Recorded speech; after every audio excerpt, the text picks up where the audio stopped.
Hi, I'm Hannah Radcliffe. I'm currently the Higher Education Lead for the Psychology and Criminology Foundation degree here at the University Centre South Devon. It's a bit of a funny story. I came back to education in 2016 after having my first son. I left college back in 1997 as soon as I could. I did a few years of sixth form and then got a job and thought, that's it, education isn't for me. And then my husband in 2016 did a degree here at the college and topped it up with a bachelor's in computing at Plymouth. And instead of going back to work after having my son, I thought, actually, maybe I want to relook at this education thing. So in order to enrol on a degree, which was originally going to be event management, because I like organising events, I needed the credits, UCAS credits. So they offer an access to higher education course here at South Devon College.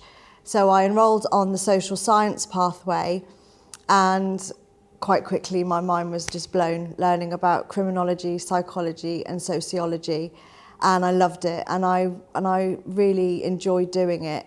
So right at the last minute, I changed my degree option and stayed here to do the Psychology and Criminology Foundation degree, which again, I just loved. And then I ended up topping up with my bachelor's here as well, in Education, Development and Society.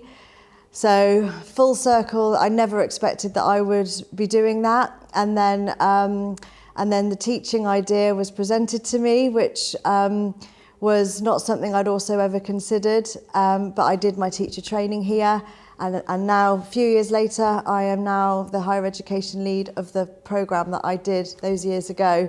So never what I would have expected, but I absolutely love it.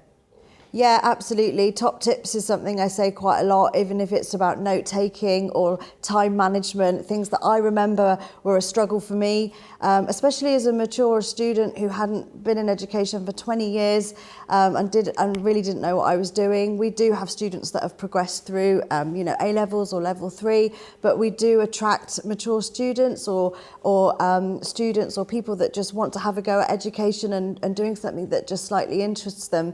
So really welcome that and can provide sort of, like I say, top tips on how to sort of manage that if people have already got sometimes jobs, families, children, other commitments. So as a personal tutor for both level 4 and level 5, having that one-to-one relationship with every single one of my learners is really key and really important, and probably one of the things I love the most is being able to really help them navigate this experience.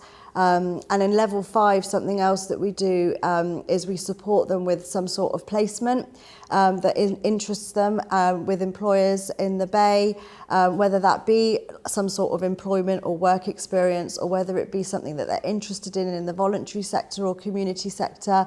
We really help them make those approaches to people, to employers, and support them with that placement and reflect on that placement as well. So that's something else that students really love.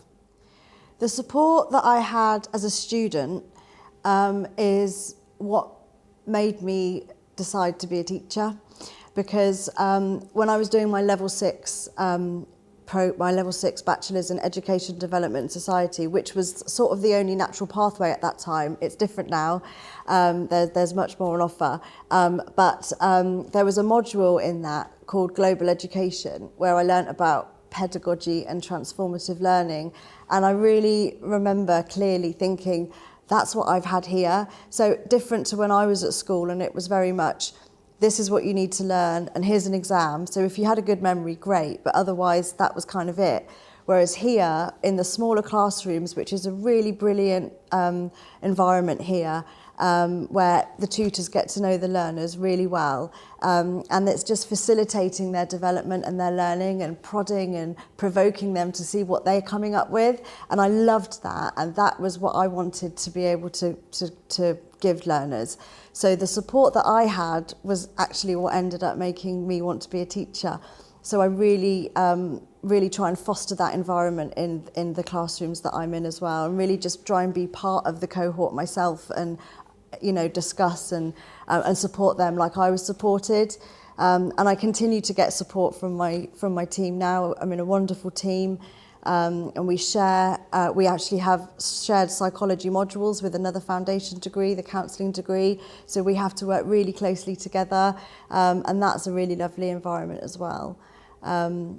And I'm continuing to develop as well. I'm currently just started doing my master's in psychology, which is daunting, but I'm just getting back into studying again after a little hiatus, and I find I'm loving it again. So yeah. I think that with the psychology and criminology programme, it's a really amazing opportunity for people to get degrees and get educated, no matter sort of what they want to do afterwards. Obviously, we support so much with employability and opening up those doors for people. But what's really special about this programme is that it can be a really cathartic process of self-discovery for individuals as well. And whether people are aware of that or not when they start, often that's the case, understanding ourselves better. And then, the natural thoughts with a psychology and criminology degree might be going into the police, for example, whereas actually there's so many organisations around us in the Bay where we can feed our knowledge and our understanding. And we're sort of helping people to go back out into their communities with a better understanding of human beings and each other. And I think that, no matter what your background is or no matter where your levels of education were, we can support people to get that, and then to use that to, improve their lives and those lives of people around them. So yeah, I just think it's really special.